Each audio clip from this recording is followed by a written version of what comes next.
idan ana sa a yi maganin ta'addanci a awa ɗaya za a yi maganinsa. Ga satar amsa, misali shugaban ƙasa ya kira duk jami'an tsaro kaf ya ce duk wani mutum da na ji ana kiransa a Najeriya ba ni ba ba ku ba da sunan ta'addanci ina son gagawarsa ko ransa a nan gurin. In ba haka ba ku sati biyu ku sauka.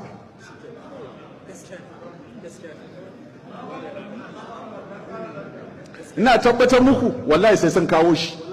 Ni na san kwarewar jami'an Najeriya da kayan aikinsu da iyawarsu a duniya ma jami'an tsaron Najeriya kusan su ne na 4 ko na 5, amma sai an sa su yi aiki suke.